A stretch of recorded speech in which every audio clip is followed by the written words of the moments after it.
Hello, my Bill 5000 Nation. How's everyone doing today? Hopefully, everyone's having a great day. If not, I hope it gets better from here. We are back with another MrBallen video. That's right. This one is titled, "The Internet is Still Fighting About This. Unsolvable Mysteries, Part 2. I'm actually excited.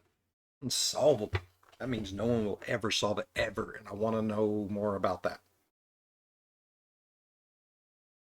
So, if you're excited as I am, think about going ahead and turning the lights down low, putting on something comfy, cuddling up with someone special, and let's get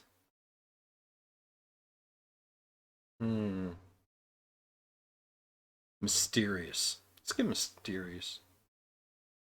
Yeah, seems like a good word. A woman was viciously harassed for 7 years. When it all Shit. came to a head, the police blamed one person and the victim's family and friends blamed another. And to this day, the internet remains totally divided on whether blame was appropriately placed. But before we get into today's bizarre story, if you're a fan of the strange, dark, and mysterious delivered in story format, then you've come to the right channel because that's all we do, and we upload 3 or 4 times every week. So if that's of interest to you, please sneak into the like button's house and steal the little plastic clip on their vacuum that keeps the cord neatly tucked up after use. Also, please subscribe to our channel and turn on all notifications so you don't miss any of our weekly uploads. All right, let's get into today's story. That's fucked up.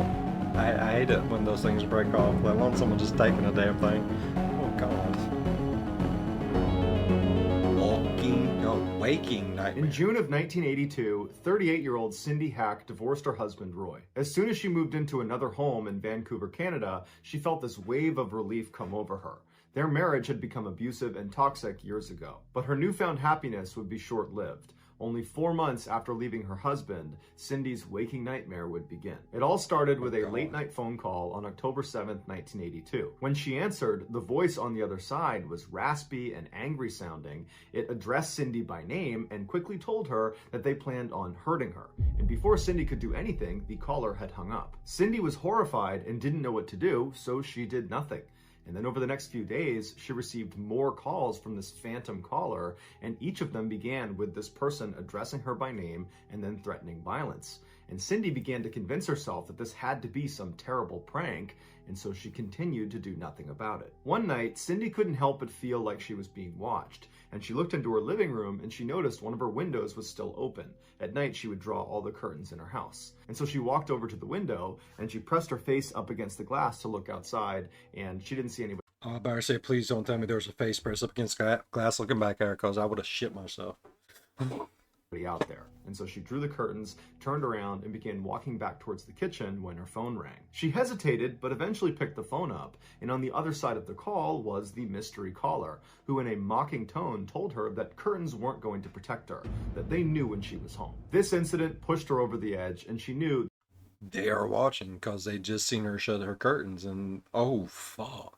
This could not be some bad prank. This was real. Yeah. And so she contacted the police, who made a house visit, but there wasn't any sign of a break-in or any sign of a crime being committed. And so after walking her property and feeling confident that she was safe, they told her that, you should really consider getting an unlisted telephone number. That way this mystery person can't keep contacting you. And so Cindy thanked them and would go on to get an unlisted telephone number. But not only would the calls continue, they would become more frequent, and in fact, the harassment in general only began to escalate. 3 days later, on October 15th, Cindy and her good friend Agnes were coming back from dinner to Cindy's house. And when they got there, they noticed that one of... So it'd have to be someone she knows then, right? Because if they know what her new number is and it's unlisted, I mean, can't just call information, get the number for something that's unlisted. The front windows had been broken, and so they carefully walked onto the porch and realized the front door was actually unlocked and slightly ajar. They considered immediately leaving the property and just calling police, but they sat there for a minute and didn't hear anything inside the house, and so they decided they would just poke their head in and investigate. And so when they went inside, all the lights were off and there was no sign of a disturbance. It was totally quiet. But when they went upstairs, they found feathers all over the hall, and they followed those feathers all the way to Cindy's room and in her... Like a feather pillow? Where they killed birds? Room, all of her pillows had been ripped apart, and a key to her front door was laying conspicuously on her bedside table. The women fled the house and called police, but when they showed up, there really wasn't much they could do, despite knowing about Cindy's threatening phone calls she was getting. There was just no clear sign of who broke into her house and cut up her pillows. And so they told her that the best thing she can do is change her locks, make sure everything in her house stays locked at all times when she's home, and if she notices anything out of the ordinary, to call back. Over the following few days, So basically, she's just feeling like a prisoner in her own damn home because someone's harassing her and there's not a damn thing anyone can do about it. And that's some bullshit. Cindy got more threatening phone calls and began waking up to threatening notes laying on her front porch that had been made from newspaper and magazine clippings. Real photo. Soon.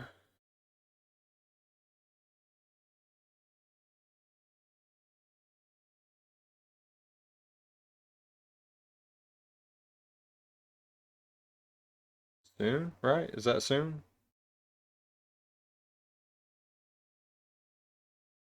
Soon, Cindy, kill. Does it say child? You're dead.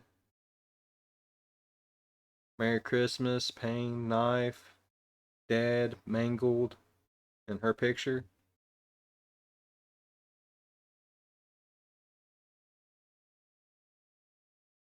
What the fuck? This led to the police launching a larger investigation into the matter. Right. An officer named Pat McBride, who had been on the force for 8 years, began checking in on Cindy almost daily. And very quickly, Pat and Cindy developed a romantic relationship, and Pat actually moved into Cindy's house while he was investigating this case. As soon as Pat moved in, the harassment seemed to stop. But just a couple of weeks later, in early November, Pat woke up one morning at Cindy's house and discovered that her phone lines were dead. When he went outside to investigate, he discovered that the lines had actually been cut, and he found a pair of wire cutters laying on the ground. Over the following month, in addition to the threatening phone calls and notes left on her porch, Cindy began hearing somebody walking around outside her house at night, but she was always too terrified to go to the window and look outside to see who it was. Right. She began finding raw meat sitting outside of her door in the morning, and she would find pictures of dead bodies tucked under her windshield wiper on her car. One day, she walked into her backyard and she discovered 3 Like just random pictures of random dead bodies, or like people that this person's killing and taking pictures of? dead cats hanging in her garden. Cindy, who was a bubbly, happy person before the harassment started, had become a totally anxious and paranoid mess. But despite her obvious distress, the local police were starting to doubt her claims that this stalker was even real. Every time she called them claiming stalker activity, they would go to her house and look around, but they could never find any evidence to suggest that anyone besides her, her friends, or her boyfriend had been there. And speaking of her boyfriend, police officer Pat McBride, he would tell his coworkers that he was never home when the stalker called, and he never heard anybody walking around outside of her house.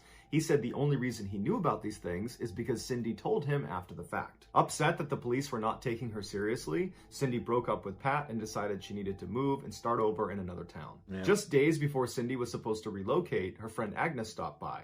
When she went to the front door and knocked and there was no answer, she walked around to the back and she found her friend crouched down behind the stairs as if she was hiding from something. She ran over to her and noticed she had this black nylon stocking wrapped tightly around her neck, but Cindy seemed to be totally unfazed by it and just kept looking out towards her shed. And so Agnes runs over to Cindy and says, "Cindy, what are you doing? What's on your neck?" And Cindy turned to look at her and her eyes were super wide and she was panicked, and she told Agnes that just minutes ago she had been walking out to her shed to get something when a man leapt out of the shadows and wrapped this nylon around her neck and began choking her and threatened that if she turned around to look at him, he would attack her family. So Cindy and this man struggled for a minute until Agnes's car approached, which spooked the man and he ran off. Agnes was shocked and she grabbed her friend and picked her up. She pulled the nylon off of her neck and the two of them ran inside and locked all the doors and windows. And then at that point, Cindy called the police. But when the police showed up, the only evidence of this attack was Cindy's first-hand account and this nylon stocking.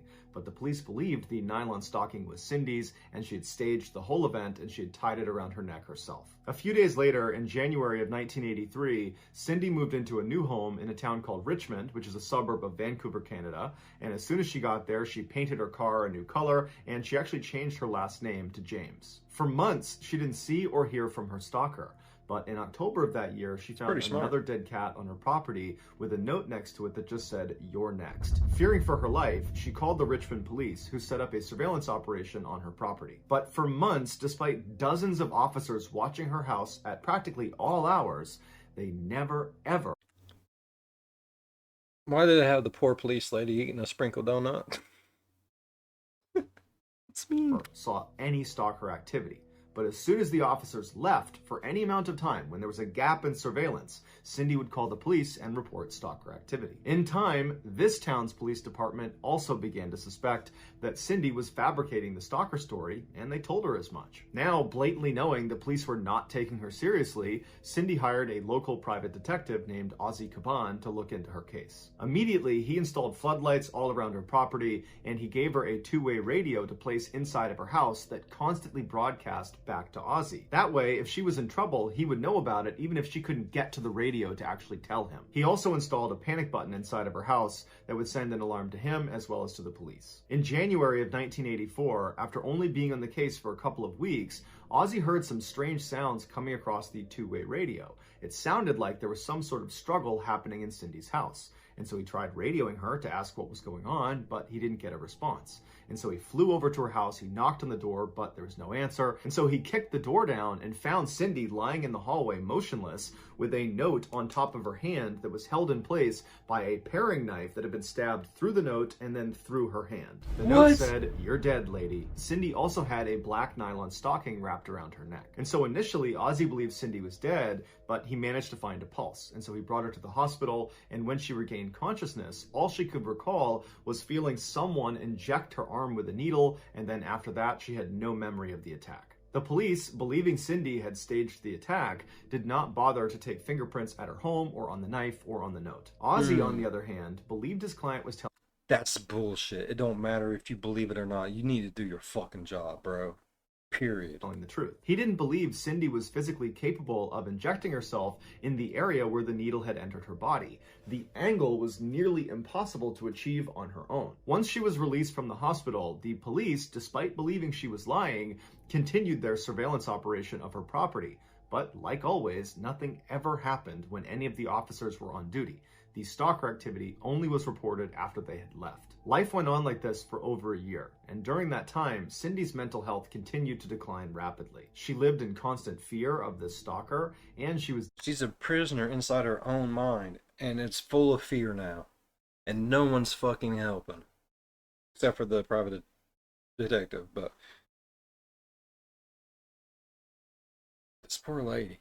Deeply embarrassed that the police believed she was lying. On December 11th, 1985, Cindy was attacked again, but the details on this are incredibly scant. Someone found her lying in a ditch 6 miles away from her home. She was wearing a single work boot and a single glove. She was suffering from hypothermia, and she had cuts and bruises all over her body, and she had a black nylon stocking wrapped around her neck. She had no memory of the attack. The police told her that they believed this was yet another staged event, and so they did not do any significant follow-up. After a few days in the hospital, she was sent home, but she was terrified to be alone. So she reached out to her friend Agnes and asked if she and her husband Tom would stay with her. Yeah, because the only thing anyone's telling this poor lady is that she's fucking crazy. And a liar. And that's bullshit. I'm sorry, it is. I mean, yes, it could very well all be fake. It don't matter. Do your fucking job. There for a couple of days, and they agreed. The first night they were there, Cindy woke up in the middle of the night and heard strange sounds coming from the basement. She woke up Agnes and Tom, and they heard the sounds too, and so they went down to the first floor, they opened up the door to the basement, and they looked downstairs, and very clearly there was a fire raging in her basement. And so Cindy immediately ran to the phone to call 911, but they discovered the phone lines had been cut. And so Tom ran outside to try to find a neighbor to call 911 for them. And when he went outside, he found a man just standing there in front of the house watching it. And Tom yelled to him, "Hey, you need to call 911. This house is on fire." And this man, without saying a word, just turned and ran down the street. And that man was never identified. Finally, Tom did get a neighbor to call 911. The fire department arrived and they put out the fire. And then after an investigation... So he was just going to stand there and fucking watch him burn. They determined that the fire had been set intentionally. This was an act of arson. And the police said there was no signs of forced entry anywhere around the house, which means someone who was already in the house had to have started the fire. and they specifically said Cindy had started the fire because she stages these events all the time because of this stalker delusion she has. Agnes and Tom denied this claim, saying they never heard Cindy walking around at night and she would never jeopardize their lives. After this event, Cindy became extremely depressed and had to be hospitalized, and for 10 weeks she was under intense psychiatric care. But at the end of those 10 weeks, the doctors determined that she was not a threat to herself or to anyone else, and so she was sent home. It was at this time that Cindy went to the police and said that she thinks Roy, her ex-husband, was behind all of the attacks. Police immediately brought Roy in for questioning, and he emphatically denied all allegations, saying he had nothing to do with it, and in fact, he had been the victim of this stalker that was going after his ex-wife. He said he got a number of these threatening phone calls, and one time when they called, they left him a voicemail, and he played it for the police.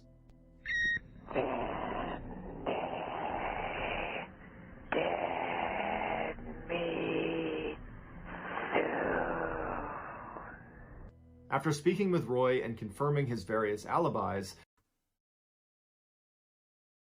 That sounded fucking creepy. Cindy dead me soon. I'm not gonna lie, it kind of sounds like a woman's voice. I mean, I don't think that helped Cindy in any way, shape, or form. The police ruled him out as a suspect. For the next 3.5 years, Cindy continued to receive threatening phone calls and messages at her house, but no one besides Cindy ever saw this stuff happen live. While her private investigator, Ozzy, still believed every bit of her story, the Richmond Police Department had grown tired of her and stopped responding to her calls. On the evening of May 25th, 1989, Agnes showed up at Cindy's house for their scheduled game of bridge. When she knocked on the door, there was no answer. And because Agnes and Cindy were very close, Agnes tried the front door, it was unlocked, and so she let herself in, thinking Cindy must be upstairs taking a shower. But when she stepped inside, the house was totally silent. And after a couple of minutes of no commotion upstairs, Agnes began searching the house for her friend, and she discovered that Cindy wasn't there, and so she called the police. The police launched a search and very quickly found Cindy's car in a parking lot at a local supermarket. And when investigators went over the car, they discovered there was blood on the outside of the driver's side door. The contents of Cindy's purse, including her credit cards and ID, were scattered about on the ground near the car. And then in the trunk of the vehicle were the groceries that Cindy had recently purchased. But despite her car being found, there was really no indication of where she went next. Her friends and family believed she had been kidnapped by her stalker, and the police... And police said, nah, it's bullshit. She is her stalker, right? I'm really hating these police officers right now. I mean, I get it. It does seem shifty. They're coming to dead ends left and right. But still, believed she was staging yet another event. But regardless, no one could find her. 2 weeks after her disappearance, and 1.5 miles away from where her car had been found, a road worker had drank too much coffee and needed to use the bathroom. But where they were working, they did not have a portage on, and they were not near any local businesses that might offer public restrooms. The only area that offered any privacy was the abandoned building that was right near their work site. And so this worker told his crew where he was headed. He turned and began walking across the totally overgrown front yard of this property. And as he began walking around the side of this building, he smelled this horrific smell, like one of the worst smells he'd ever smelled in his life. And he assumed that because this property was abandoned, maybe people were dumping their trash on it somewhere and it's a hot day and that's why it smells. But either way, he wrote it off. He walked around to the back of this building. He found a good spot. He relieved himself. He turned around and began walking back along the side to go back to the road when he stopped, because he saw something lying near the side of the house that he was surprised he hadn't noticed on his way in. He couldn't really see what it was because the tall grass was obscuring his view, and so he took a couple steps forward to get a better look, and when he could see clearly what it was, he stopped, because laying in front of him was a clearly deceased woman laying on her side with her hands and feet bound behind her back, and around her neck was a black nylon stocking. It was the body of Cindy James. Despite the nylon around her neck, the autopsy revealed she did not die from strangulation. She died from an overdose of morphine and other drugs. The police brought in a not expert who was easily able to put himself in the same position that Cindy was in and tie himself up. With this information, combined with their belief that Cindy was a pathological liar, they concluded that this had to have been self-inflicted, that she injected herself with the lethal dose and then dropped down to the ground and tied herself up to stage the epic conclusion to this stalker delusion. To cover their bases, places, the police did re-interview Roy, the ex-husband, but his alibi checked out, and realistically, he was never actually a suspect. It's not listed online whether Pat McBride, the police officer ex-boyfriend, was ever investigated. While the police were very confident in their theory of what happened to Cindy, there were some discrepancies. The medical examiner did not agree with the ruling that this was a suicide. He said that you can't conclude that. There's not enough evidence. During the autopsy, it was discovered that Cindy did have an injection mark in her arm, but they could never find the needle anywhere near her body or anywhere between her and her parked car. Considering the extremely high dosage of narcotic that was found in Cindy's system, if this had been a suicide, as soon as she injected herself, she would have had to immediately shift gears, get down on the ground, and start hog-tying herself before she became too intoxicated to function. Meaning the needle should have been right around where she was found. But it wasn't. Also missing from the crime scene were Cindy's shoes and socks. And interestingly, her bare feet were totally clean, despite the fact that in order to get where she was found, she would have had to cover a distance of at least 1.5 miles from her parked car. But again, there was no dirt or any markings on the underside of her feet. Also, it was strange that she wasn't discovered faster than 2 weeks. Although she was found near this abandoned house that was totally overgrown, the house was actually frequented by teenagers, and there was a walking trail nearby that would have had a line of sight on her body. These discrepancies have led many people to believe that Cindy did have a stalker, and this stalker kidnapped her in the supermarket parking lot. They tied her up, they injected her with the lethal dose of morphine, and then after she had died, they dumped her near this abandoned property right before she was found. And they had left that black nylon tied around her neck because that was the stalker's signature. Some have taken this a step further. I mean, good possibility. Was there no cameras at the damn grocery store? Was there no cameras anywhere to see anything? I mean, fuck. Further and said Pat McBride, the police officer, was behind the attacks, because he would have known when surveillance was set up on her house and could have very easily avoided detection. But the most bizarre and fascinating theory of what happened to Cindy is that she had dissociative identity disorder, or DID. This is where someone maintains at least 2 distinct personalities, and when one of those personalities is active, the other kind of fades and has no memory of this experience, creating these huge memory gaps. And so the theory goes, one of Cindy's personalities was effectively stalking herself. Or more specifically, one of her personalities hated herself and wanted to do herself harm. And so that personality would do things like stab her own hand or run 6 miles away into some ditch and leave herself for dead. And then Cindy's other personality would take back over, and she would suddenly come to having no memory of how she became injured or how she wound up in this ditch. And so when she went to police to tell them that someone is stalking, is harassing, is attacking me, she was telling the truth.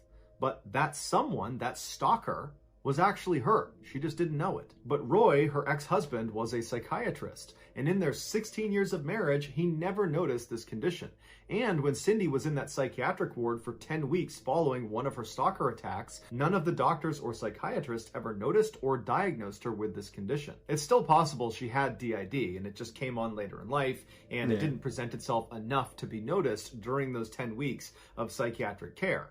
But realistically, this reduces the chances of DID being behind this whole thing. To date, her death is still considered a suicide, and no one has ever been charged in connection with her death. So that's going to do it, guys. If you found the secret in today's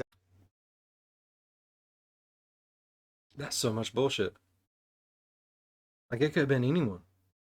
We'll never know. They didn't even give a fuck.